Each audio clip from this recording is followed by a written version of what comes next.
Саламатсыздар, өзүңүздөр билгендей биз рассрочкага үй курабыз да.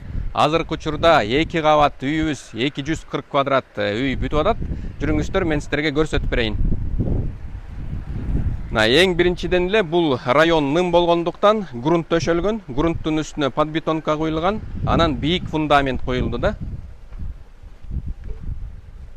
Биздики каркас монолит. Бул эң сапаттуу монолитный каркас, жер титирөөгөлөргө да аябай туруштук берет.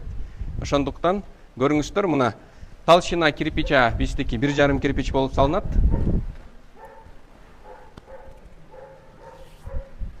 Полу бул жерде уже стяжка болуп бүттү. Бул жерден дагы кандай жумуштар калды? Эң биринчиден бул стенаны биз жууйбуз, андан кийин электромонтаж болот. Электромонтаждын үстүнө кум шубак, кара шубак кетет. Кара шубактын үстүнө белый 2 слой шпаклевка кетет да. Ошентип white box менен тапшырылып берилет. Бул жерге суулары киргизилген, сантехникасы полностью салынган.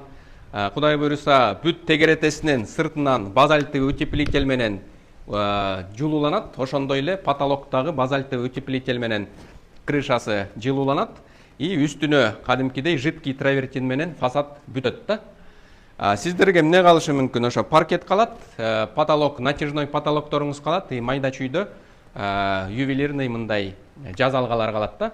Ошондуктан келиңиздер, эгерде чертеждон баштап white box абалга чейин рассрочкага үй курдурам десеңиздер, анда бизге кайрылыңыз. Баштапкы төлөм болгону 45%, калган акчаны 24 айга бөлүп төлөйсүз. Эч кандай ортомчулар жок, эч кандай залог жок, жана процент деген жок. Бүт келишимдин үстүндө келишим түзүп алып иштей беребиз. Анда эмесе, эгерде биздин сунуш жакса, ушул көрсөтүлгөн номерлерге байланышыңыздар, менеджерлер бүт маалыматтарды берет. Жолукканга чейин.